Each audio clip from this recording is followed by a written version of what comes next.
All right, we're looking at learning objective 3, which is to discuss the Congressional Plan of Reconstruction and show how it developed out of the weaknesses of the presidential plan.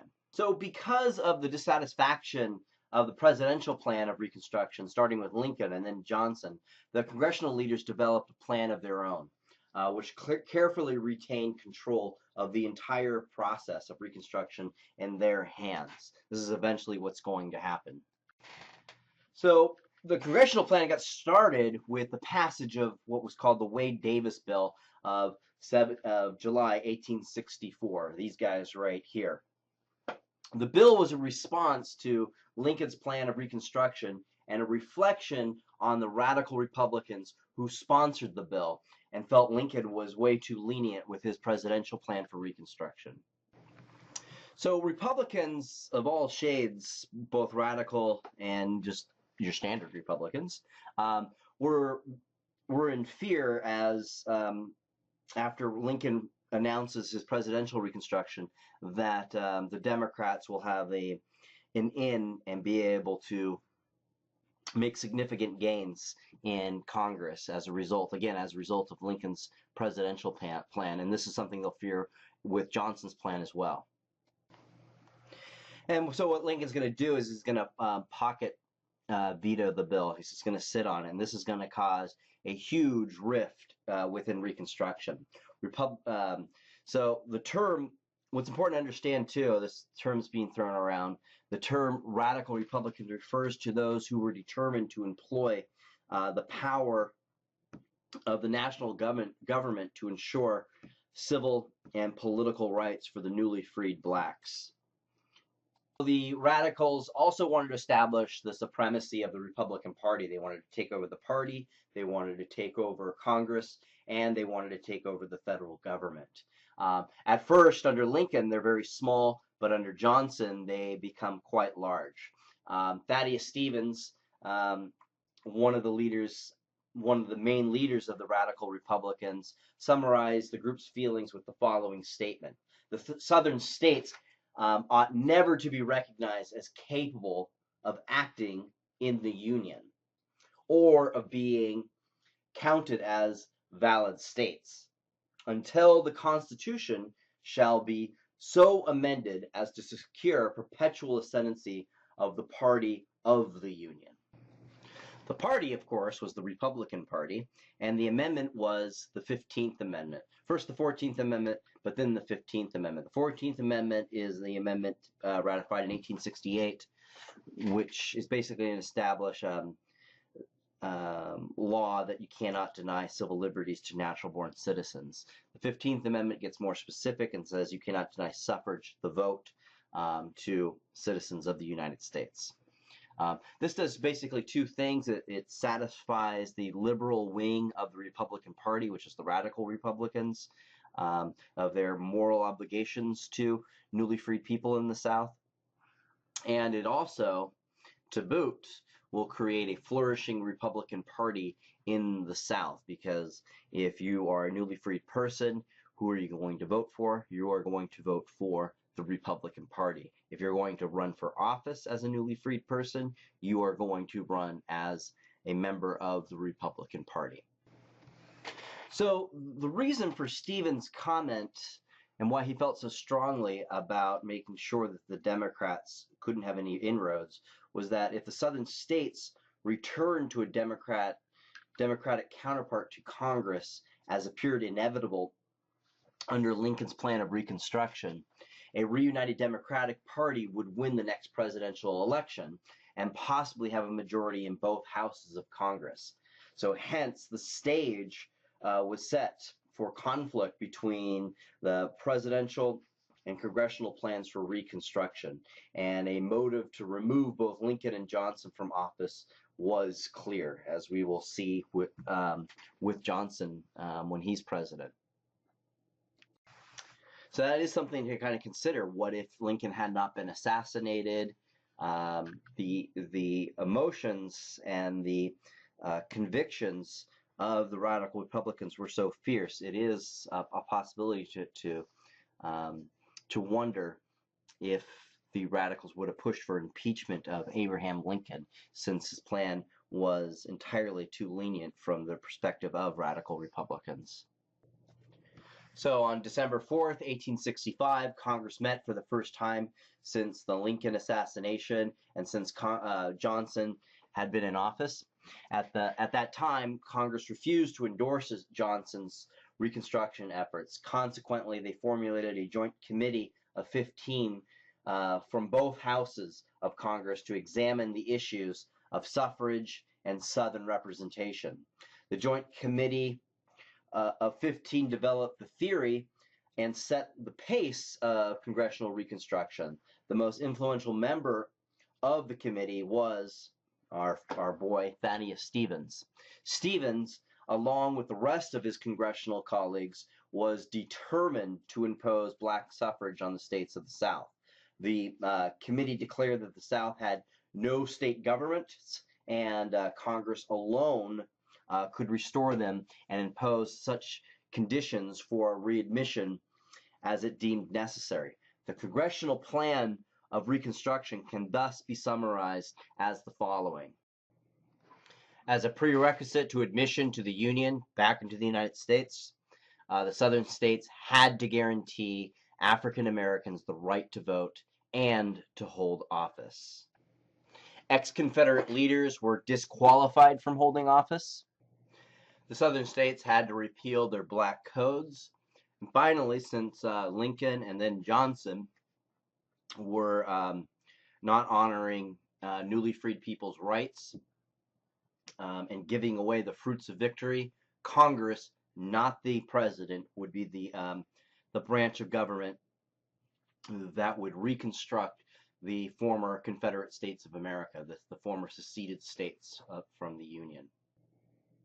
Since I've talked about black codes a few times, I've referred to the black codes a few times, I just want to show you a clip from a documentary that gives a good explanation of what these black codes were and what was entailed with them and the implications of the black codes. So here we go. Check it out. Almost immediately, most former rebel states enact harsh laws known as black codes. The Black Codes are laws designed to regulate the lives of blacks, in particular to control their movements throughout the South and to force them back onto the plantations as farm laborers working for the white landlords. Some codes prohibit blacks from owning firearms, buying liquor, or engaging in any trade or business other than farming.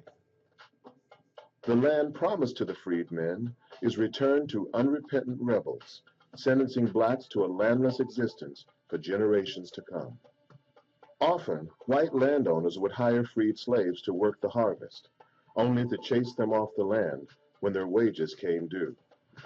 Unable to collect their meager earnings, many blacks starved to death.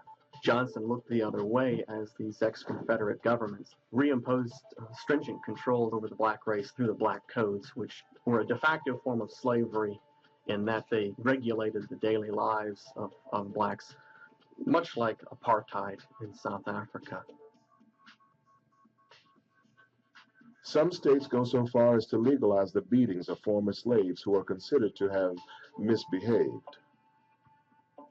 Beating black people who step out of line for, things such as not getting off the sidewalk when you see a white man or white woman walking by. So small infractions are things that can be perceived as shucking that Southern way of life, so to speak. So Southern states and Johnson are going to continue to prove unresponsive to radical Republicans and Congress alike's desires for Reconstruction. They're going to pass some landmark legislation called the Civil Rights Act of 1866. This is passed in June. This is basically going to say that it is the act basically declares that African Americans are citizens and that the black codes are unconstitutional and their rights must be honored as citizens of the United States.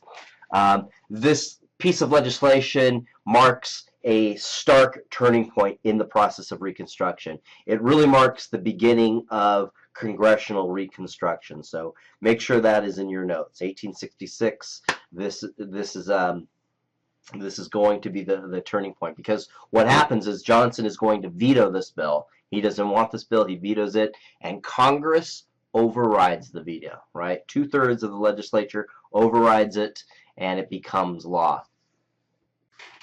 So because of widespread doubt as the constitutionality of the Civil Rights Act, the 14th Amendment was formulated by the Committee of 15. The amendment was sent for approval in June of 1866 and became part of the Constitution in 1868. So the 14th Amendment was ratified in 1868. So like the Civil Rights Act of 1866, the amendment was designed to guarantee the civil rights of African Americans against unfavorable legislation passed by states like the Black Codes. The amendment accomplished this by defining natural citizenship to include African Americans. It also threw the protection of the federal government around the rights of blacks, rights which had been violated continuously by the states post-Civil War. The significance of the amendment was that for the first time, the federal government took upon itself the protection of the rights of life, liberty, and property of the individual. These rights that the states could not take away, which from the beginning distinguished our federal system. So again, the 14th Amendment is proposed in 1866. In that process, 10 of the former Confederate states refused to ratify it. So after that, Congress is really not going to tolerate any more dissent from the South. They are going to pass what is referred to as the Reconstruction Acts of 1866, which essentially nullifies the whole presidential plan of Reconstruction. The most important of these was called the First Reconstruction Act of March 2nd, 1867. So the act declared that no legal government had existed in any state except Tennessee during the process of Reconstruction. It also divided the territory of the South into 5 districts subject to military commanders, so it was under martial law, who were charged with the responsibility of protecting life and property throughout their districts. To get out from under the military regime and to reestablish their rights, each state would have to provide by universal male suffrage a new electorate and constitutional conventions. This convention would set up governments based on black and white suffrage. It was also necessary for the new state legislature to ratify the 14th Amendment. So there was one major weakness in the first Reconstruction Act, which the radicals in Congress took care of in the Second Reconstruction Act of March 2nd, 1867, called the Command of the Army Act.